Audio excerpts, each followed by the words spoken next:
Welcome to this very special edition of the KAJ Masterclass Live, the show which ensures that you profit from your time spent here with experts, either through their industry insights, information, or simply learning from them.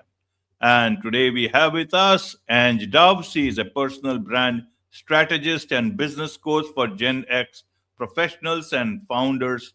And we'll learn from her why seasoned professionals leave millions on the table by not showing up, how to overcome the terror of visibility and the small habits that build an authentic, powerful brand in midlife. Welcome to the show, Ange. Thank you for having me. It's a pleasure to be here. You're welcome. Welcome to the show. Welcome to India in this online format. And I'm sure not just in India, but a lot of people across the globe will benefit from what we are going to talk right now. We'll talk about midlife reinvention and visibility. We'll talk about this and much more. But before that, let's learn a bit about your journey, your background, so that the audience knows better who they are listening to. Okay. So my background. Yeah. So I started off really when I first came to Singapore. I'm from the UK. I came to Singapore over 30 years ago now to teach English as a foreign language. And I did that for 10 years. And when I had two young children, I began to really realize that freedom was what I was after. I wanted freedom to choose when to work, where to work, with whom to work. And I knew that wasn't possible in the teaching role that I was doing. And I was ending up getting really burnt out trying to manage two young kids, a full-time teaching job and everything that goes with that. And it was just at the dawn of the internet. People had just started to get their first home computers, and we had. And I realized that I could offer my passion, which was writing, and I could offer that as a service to help people with their business and market their business. So I created a copywriting agency in Singapore with no idea how to run a business at all. I had no experience in running a business. I was a teacher before that. So everything was new. I would say I made every mistake in the book as I started, but I was absolutely determined that I was going to succeed and this business was not going to fail. So I just kept going just through sheer stubbornness until I knew what I was doing. So that's really how I ended up doing that.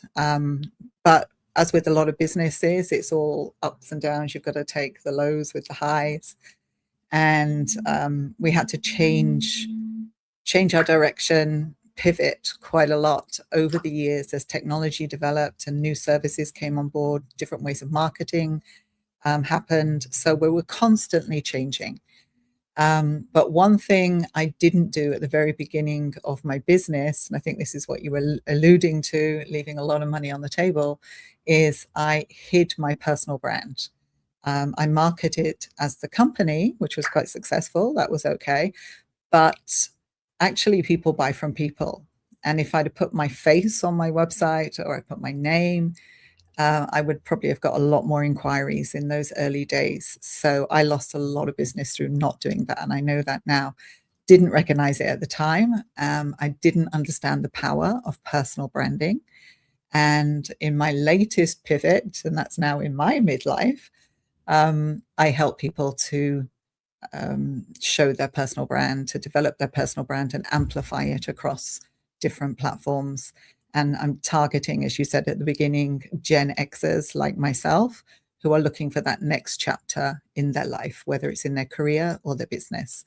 And having a strong personal brand really helps with that. Absolutely.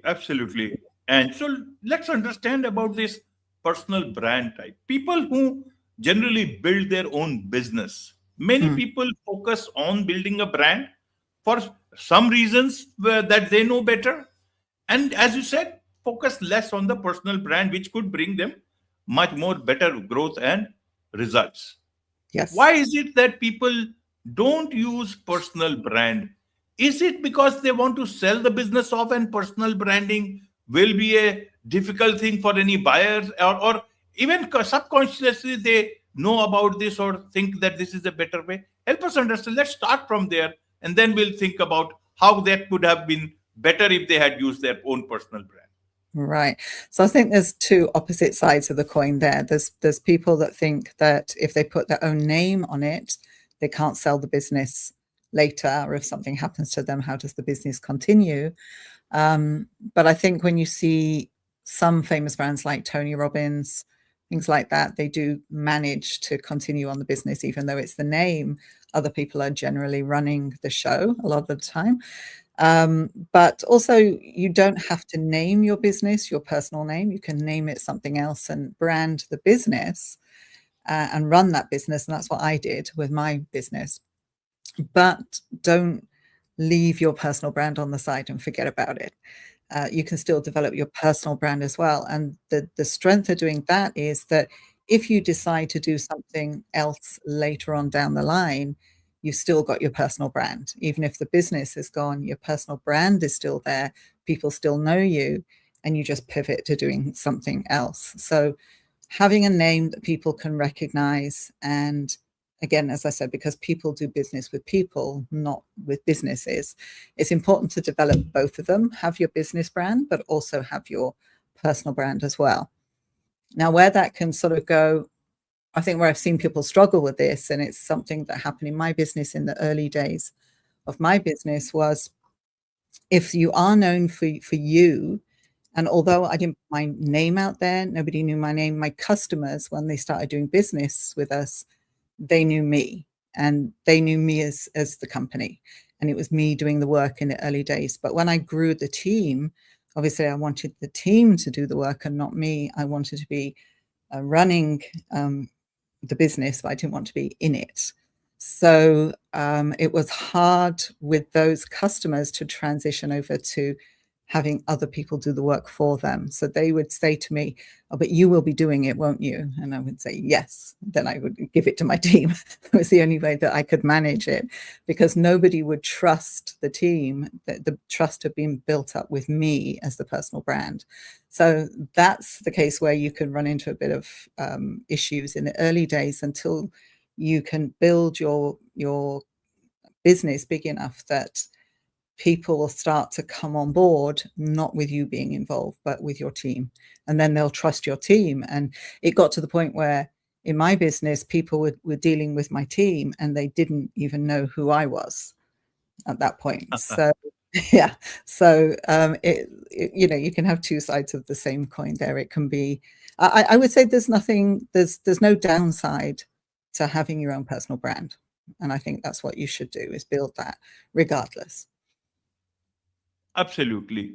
So, in terms of the nowadays, it's the time of the creator economy. A lot of creators can do that. They can have a podcast like this and still build Mm, it around their name. So, people mm, know about this, and a lot of businesses are getting formed. Coaching is easy, but what about different businesses which require a bit of nuance and all? So, why people want to just uh, keep that thing separately, grow that business? What is it? Is it only for small businesses that you can keep the personal brand and everything else together, and not for bigger businesses where you want to get funding much more, where you want to look like to the investors that without the team, without a bigger brand, this guy will suddenly exit or something else happens, and his their money will get lost. I want to understand from that perspective, okay. Ange. Well, I've had clients that have come to me specifically because they've been told by investors, you need to develop your personal brand. So we say, okay, we see the value of your business, but you yourself don't look that professional, and you're not coming Okay. across as someone we can invest in. So, in that sense, with investors, I think it is wise to have a strong personal brand as well as a good business idea, because, as I say, they're dealing with people. So, in that sense, you would need a personal brand to be able to overcome that hurdle. Absolutely. So, how does a small business or anyone who has been doing business in the name of a brand but Hmm. not personal brand, how Hmm. do they get started and start injecting their personal brand into the already built brand? How do they do that? Right. So that's what I did with as I said, when I started off my business, you didn't see my name on the website. You didn't see my photo on the website. There was no mention. The website purely mentioned the company, and the About Us section was just about the business as a whole. It wasn't very personal at all. So in order to overcome that, you want to have, I mean, when you think about it yourself, when you go and investigate a new company you're thinking of doing business with, and you're looking around the website, you go to the About page, and you don't see any bio of a human there. You don't know who's running the company. You don't know the names behind it. There's no personal touch. That can actually affect whether somebody does business with you or not. And I have made decisions not to engage businesses online when I've gone to their website. I can't find who's running it. So I think that's important, that you start to put your key team members onto the site so that you can see their image, you can see their bio, and keep it really personal. And I would say a blog also helps with this, or where you have some kind of blog articles or videos that deal with behind the scenes of the company. So people start to see it as human beings in a team rather than just a nameless or faceless company. So that's the first way to do it, is to put yourself on your website, which is what I didn't do at the beginning. Absolutely, Ange. So, to understand it now, let's understand about showing up. And you explained about the reasons for showing up, but from a common person's perspective, small business perspective, or Mhm. anybody's else's perspective, what do you mean by showing up? Is it like putting your picture on your website, or so? Is it much Mhm. more beyond that? So showing up, yeah, it starts with just being visible anywhere people are going to look for you. So you want to show your picture, show the writes up about you, so they know a little bit about you professionally. You don't have to go completely personal into your personal life, but you show what is comfortable for you to show, but just make it feel like that they're doing business with maybe a friend, somebody that's non-threatening. That kind of thing can help. Videos also help a lot. So if you can get comfortable on video, I mean, one of the reasons I didn't show up at the beginning on my website and just in dealings with the customers is I was not comfortable on camera. I would not have been able to do this 5 years ago, right? I would, well, maybe 7 years ago, I would not have been able to get on camera and talk to you now. I would have been absolutely terrified. And it's just not a culture that I was comfortable with. And it's my generation, my age. We always kind of see the camera is for celebrities. It's not for people like me. So that was one thing that was stopping me. And also it was just a medium I wasn't comfortable with. And if someone turned a camera on me and even though I had rehearsed, okay, I'm going to say this, and I'd remembered something, as soon as the camera went on, my brain would just empty and I wouldn't be able to remember anything that I had planned to say. So it was a real problem for me at the beginning to do that.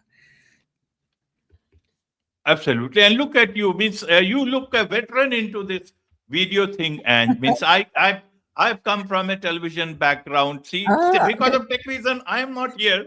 I'm not on cam, but you are, and you look like a professional who has been doing this forever. How did you get this expertise? I mean, a lot of people would want to understand. They do come on, become visible, but how do you become so visible, so strongly, eloquently, but very strongly? Practice. Practice. Okay, one thing I did, okay, I recognized I wanted to go into coaching, and I knew that I had to get on video to be able to promote myself and get comfortable, especially doing remote work and stuff as well. So what I did was, knowing that I had to get on good on video and I knew I wasn't, I created a 21-day video challenge, and I invited people to come and join me on this 21-day video challenge and learn to get comfortable on video in 21 days. So what I did was we went live every day. So that was like, then no excuse. It's like this podcast now is live. There was no excuse. And no second takes. You just had to go with what was there. So I went on live and I taught them one aspect of doing video every day, and then gave them homework, gave them an example of a homework, gave them the homework to do, and they posted their homework on video in a private Facebook group. So nobody was threatened. Nobody had to go live with their videos. But all of us made this journey in 21 days to get more and more comfortable as the days went on. And you could see the improvisation of each of, or the improvement of each of the candidates as they went through the 21 days. And by the end of the 21 days, everyone was like, okay, yeah, here we are again. And it just became a little bit more second nature. And then the other thing was just then reviewing how I appeared on camera and making a note of, okay, don't do that again. You know, it's little mannerisms and little habits that you try not to do, which is a learning journey. And I'm still learning that. And there's still loads of ums in my videos that now AI can take out. But it's practice. It's practice over time. And it's also, I think, recognizing that 80% good enough is better than nothing. So if you wait till you're 100% perfect, you'll be waiting for the rest of your life, because you'll never be 100% perfect in your own eyes. So it's just a case of just get over the fear and do it. And then after a while, it will become more natural. Absolutely. So for leaders, why are they so afraid of visibility? Means they go out in the open. They also have video conferences. They do pitch for things. They go for presentations. But why is it? Is it natural, or is it because of some hidden sort of a internally created fear? Or I don't know what is the correct word. But Yeah, I want to understand from their perspective, and. I think sometimes it's limiting beliefs, which are usually unfounded, but it's in your subconscious somewhere, where you have these limiting beliefs that you're either not good enough or for whatever reason. So that stops people from moving forward, for sure. I think that's one of the biggest blockers for any business owner anywhere, is limiting self-beliefs that you've got to, over time, try and overcome and bring to the surface and just get over. And get on with what you need to do. And there's one phrase that one of my coaches said, which was just do what it takes. And if you have that mentality of do what it takes, then you'll do what it takes to get things done. So I think that's and just understanding what are your limiting beliefs, what is stopping you, and why is it stopping you, and then get help to overcome that so that it doesn't get in your way. Because I think one of the biggest things, like they say, when you're coming towards the end of your life, you always regret what you didn't do. You don't regret what you did. So if your limiting beliefs are stopping you from being your best self, then work on yourself to get over that, because at the end of everything, you'll be saying, why didn't I? I should have done it. So just to stop that regret, get over it. it's my response there. Absolutely, Ange. A lot of people in midlife, especially by that time, they know about the world, they have seen about the world, experienced about the world. And today's world, people think, we need to share only as much as is necessary, because it's a global world, and spammers and scamsters and fishers and all those of people are also there in this online times of online as well as AI. Mm. How would you want to tell some of these leaders who think this way, that I should first look at my privacy, my security, rather than Mm. going? And in that thing, they are not able to differentiate what can be said and what should not be, what could be withheld. Mm. So I see people doing across the spectrum. Some are purely focused on their business and they'll only talk about business, and they don't show anything of their personal life. And that's fine. If that's what you want to do that. Some kind of do a mix. Some are just open to anything. So it really depends on your personality and what you want to let in. And you're completely in control. And I think this is the thing, is when you build a personal brand, the whole idea of doing that is so that you remain in control of your narrative. You're the one who is leading the story. You're the one who's telling the story, and you're controlling how other people perceive you intentionally because you've built a personal brand. If you don't do that, then you're letting other people build that for you. And then that could be built on misunderstanding, lies, scams, whatever. So the more you put out of yourself, where you're controlling it, it's on your platforms, it's your content that you are leading, then you're in control and you stay in control. But it is a challenging environment we're in today with AI technology, where people can make a video of you and it looks like you, sounds like you. So this is something that we have to see how that develops into the future. But I think the more that you put out, for example, let me give you an example: is the Coldplay scandal that went last year.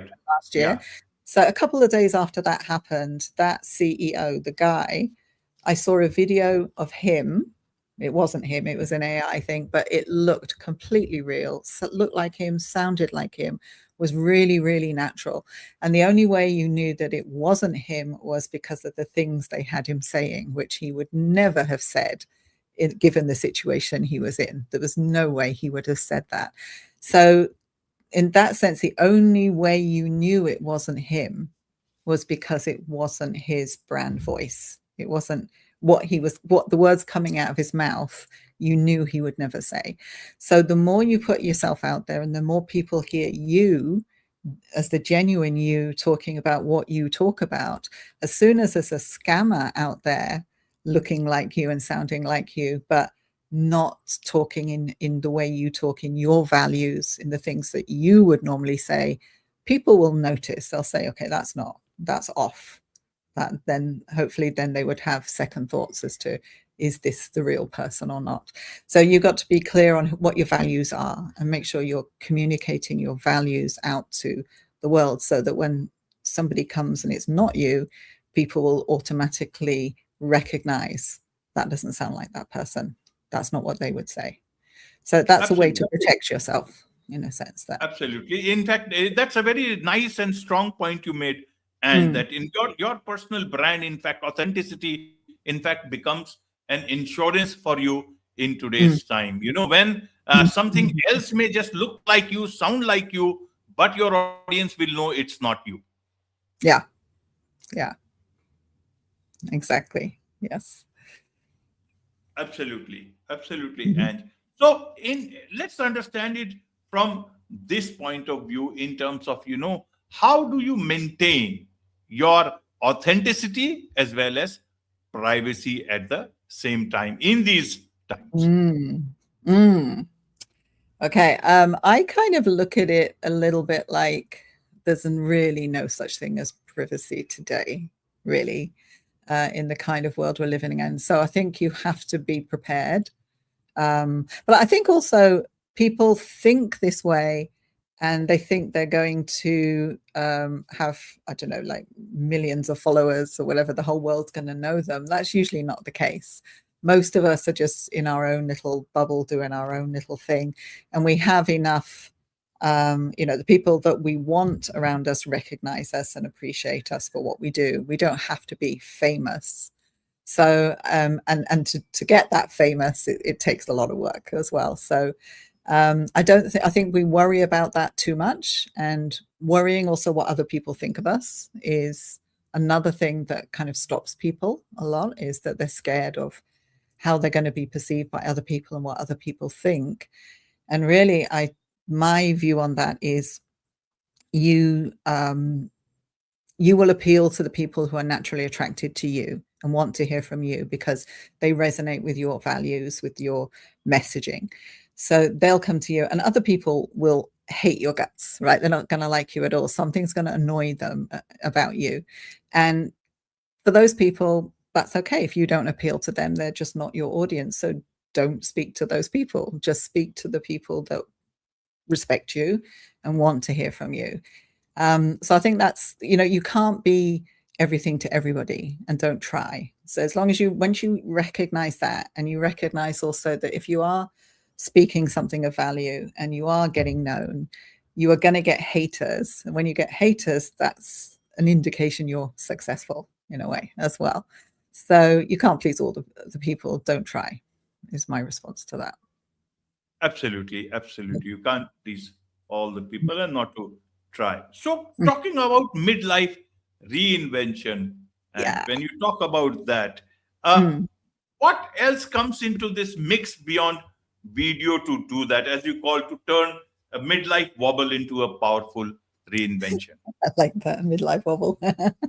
I think so I run something called the next chapter. So it's for people that are moving on in life to the next thing. So it could be the next promotion in their career.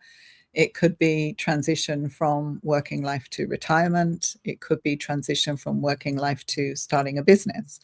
And they could want to start a business in retirement as well. So I think everyone gets to a stage where they question, right? What have I done in my life?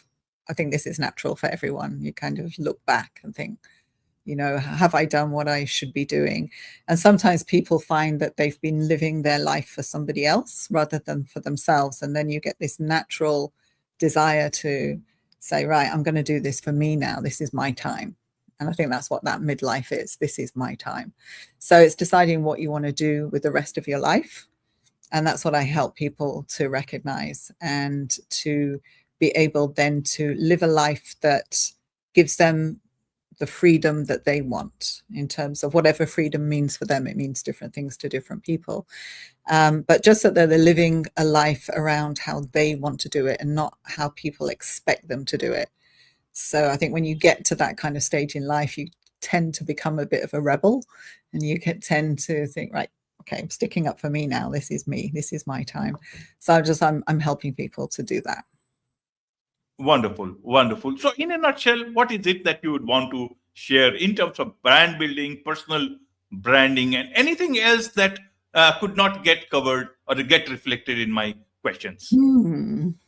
I think just like ending on the kind of message that I've just said is really, you only get this one chance to do this in this lifetime. So if you're not living the life you want to live, then you need to be thinking about, what do I really want? And when you really answer that question, I did this with a student at one time, where I just asked that direct question, what is it you really want? And when she came out with the answer, she surprised herself. It wasn't what she thought she would say. And she came out with something completely different. And then it was like, oh, okay, well, let's make that happen then, right? And that would never have happened if I hadn't asked that question. So I think that's the thing, is just live your best life, live the life that you want to live. Obviously not doing anything wrong, but within the law, live the life you want to live and make yourself happy. When it's kind of like the mask on the plane, right? If you look after yourself first, then you can look after other people. So Absolutely, absolutely, and well explained. Well explained all these things. In fact, there is so much to learn about all this from you, Ange, and I'm sure a lot of people, a lot of businesses, a lot of leaders, a lot of people whose lives, midlife is wobbling, as you say, they would want to learn all about this from you. What's the best way for them to do so? they can go to my website, angedove.com. So you see my name there on the screen. If you're watching, if not, it's angedove.com. And you can contact me through that website and learn more about me there. Wonderful. With this, it's a wrap on this very special edition of the KAJ Masterclass Live. Thank you so much indeed for joining us. Thank you.